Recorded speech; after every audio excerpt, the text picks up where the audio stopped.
नमस्कार। चलिए, आज बात करते हैं बिजली की। एक ऐसी चीज जो हमारी जिंदगी का इतना जरूरी हिस्सा है कि हम उसके बारे में सोचते भी नहीं, पर आज हम सोचेंगे और भारत के पावर सेक्टर में हो रहे एक बहुत बड़े बदलाव की कहानी को समझेंगे। हम एकदम बेसिक से शुरू करेंगे और देखेंगे कि कैसे भारत अपने पावर ग्रिड को आने वाले कल के लिए तैयार कर रहा है। अच्छा, हर महीने बिजली का बिल तो आता ही है और उस पर लिखा होता है यूनिट्स। पर कभी किसी ने रुक कर सोचा है कि इस एक यूनिट का मतलब आखिर है क्या? ये एक छोटा सा सवाल है, लेकिन इसका जवाब हमें भारत की एनर्जी की एक बहुत बड़ी कहानी की तरफ ले जाता है। तो चलिए यहीं से शुरू करते हैं। तो आज हम इन 6 हिस्सों में इस पूरी कहानी को समझेंगे। पहले बिजली की एबीसीडी जानेंगे, फिर सुरक्षा की बात करेंगे, इसके बाद देखेंगे कि भारत की ऊर्जा की भूख कितनी बड़ी है, और फिर बात होगी रिन्यूएबल एनर्जी की क्रांति की, जिसके लिए हमें एक स्मार्ट ग्रिड बनाना पड़ रहा है, और आखिर में नजर डालेंगे भविष्य पर। तो चलिए एकदम बेसिक से शुरू करते हैं। किसी भी बड़ी कहानी को समझने के लिए उसके किरदारों को जानना जरूरी है। तो आइए पहले बिजली की भाषा के कुछ मूल शब्दों को समझें। तो हमारे पहले सवाल का जवाब ये रहा। जब बिल पर लिखा आता है कि 100 यूनिट बिजली इस्तेमाल हुई, तो इसका सीधा मतलब है 100 किलोवाट घंटा। इसे ऐसे समझिए, अगर आपके पास 1000 वॉट का कोई हीटर है और आपने उसे ठीक 1 घंटे के लिए चलाया, तो आपने 1 यूनिट बिजली खर्च कर दी। मतलब ये सीधी सी गणित है, कितनी पावर और कितनी देर तक। और ये जो शब्द है ना, शक्ति या पावर, इसका मतलब क्या है? असल में ये एनर्जी के बहने की रफ्तार है। जैसे पानी का पाइप कितना मोटा है और पानी कितनी तेजी से बह रहा है, ठीक वैसे ही वॉट इसी रफ्तार को नापता है। इसीलिए तो 100 वॉट का बल्ब 10 वॉट के एलईडी से ज्यादा तेजी से एनर्जी खींचता है और ज्यादा रोशनी देता है। तो पावर को तो हमने समझ लिया, पर यह जितनी फायदेमंद है उतनी ही खतरनाक भी हो सकती है अगर इसे गंभीरता से ना लिया जाए। तो अब सेफ्टी की बात करना बहुत जरूरी है। ये कुछ बहुत ही बेसिक, लेकिन सच कहूं तो जान बचाने वाले नियम हैं। चाहे घर पर एक छोटा सा काम हो या कोई प्रोफेशनल पावर लाइन पर काम कर रहा हो, बिजली के साथ जरा सी भी लापरवाही नहीं चल सकती। इन नियमों को मानना ये पक्का करता है कि हम इस ताकतवर रिसोर्स का इस्तेमाल सुरक्षित तरीके से करें। ठीक है, तो अब जरा बड़ी तस्वीर देखते हैं। एक घर से निकलकर पूरे देश के लेवल पर सोचते हैं। भारत एक विशाल देश है और इसकी ऊर्जा की भूख भी उतनी ही विशाल है। अब जो आंकड़े आएंगे वो भारत के विकास की रफ्तार को दिखाते हैं। 250 गीगावाट। ये नंबर सुनकर शायद अंदाजा न लगे, लेकिन ये बहुत बहुत बड़ा है। ये कई छोटे देशों की कुल बिजली क्षमता से भी ज्यादा है। ये वित्त वर्ष 2024-25 में भारत की पीक पावर डिमांड थी, यानी एक समय पर सबसे ज्यादा बिजली की जरूरत, जिसे हमारे सिस्टम ने सफलतापूर्वक पूरा किया। ये दिखाता है कि हमारी इकोनॉमी कितनी तेजी से बढ़ रही है। तो सवाल यह है कि ये डिमांड आ कहां से रही है? असल में ये हम सबसे आ रही है। ये चार्ट देखिए, पिछले सिर्फ एक दशक में हर भारतीय की औसत बिजली की खपत में लगभग 46% की बढ़ोतरी हुई है।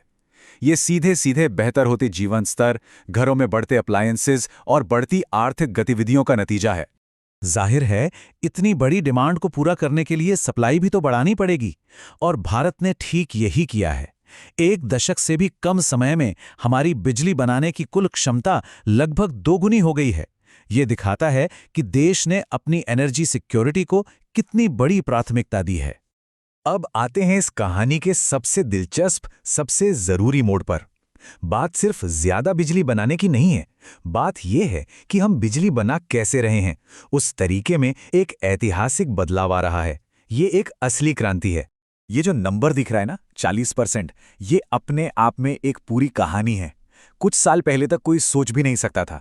आज भारत की कुल बिजली बनाने की क्षमता का 40% हिस्सा रिन्यूएबल एनर्जी यानी सौर और पवन ऊर्जा जैसे स्रोतों से आता है। ये एक बहुत बड़ा मील का पत्थर है। और ये कोड देखिए, ये इस बदलाव की गहराई को बताता है। कोयला, जो दशकों से भारत की एनर्जी की रीढ़ रहा है, उसका प्रोडक्शन घट रहा है।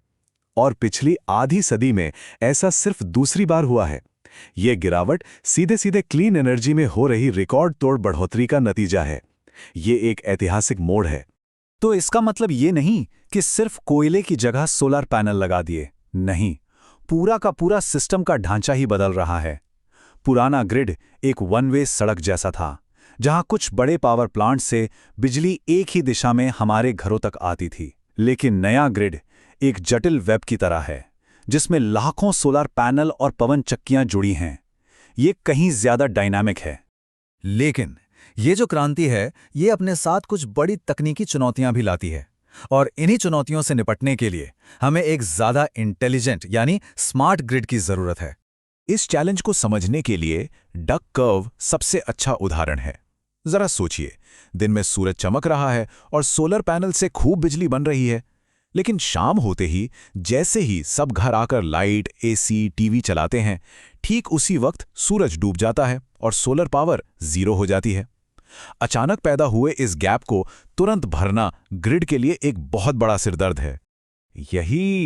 यही आज एनर्जी सेक्टर का सबसे बड़ा सवाल है। अगर हमारा भविष्य रिन्यूएबल एनर्जी है, तो हमें उसकी इस नेचर से निपटना ही होगा कि वो हमेशा उपलब्ध नहीं रहती, और इसका जवाब टेक्नोलॉजी में है।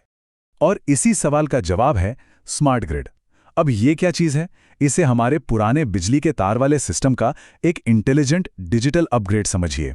ये इंफॉर्मेशन टेक्नोलॉजी का इस्तेमाल करके बिजली बनाने वालों और इस्तेमाल करने वालों को रियल टाइम में जोड़ता है, ताकि बिजली के फ्लो को ऑटोमेटिकली मैनेज किया जा सके। सीधे शब्दों में कहें तो स्मार्ट ग्रिड हमारे ग्रिड ऑपरेटरों को आंखें और दिमाग देता है। वो रियल टाइम में देख सकते हैं कि कहाँ कितनी बिजली बन रही है और कहाँ कितनी ज़रूरत है।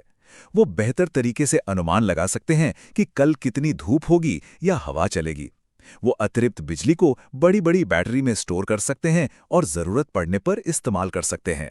तो ये तो हुई आज की बात। अब देखते हैं कि आगे का रास्ता क्या है, भारत का प्लान क्या है और भविष्य कैसा दिखने वाला है। 500 गीगावाट, ये है भारत का मिशन। 2030 तक नॉन फॉसिल फ्यूल यानी बिना कोयला पेट्रोल जलाए 500 गीगावाट बिजली बनाने की क्षमता हासिल करना।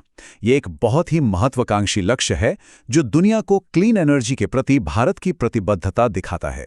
पर इतना बड़ा लक्ष्य सिर्फ कहने से तो पूरा नहीं होगा। इसे हकीकत बनाने के लिए इन सब चीज़ों को एक साथ काम करना होगा।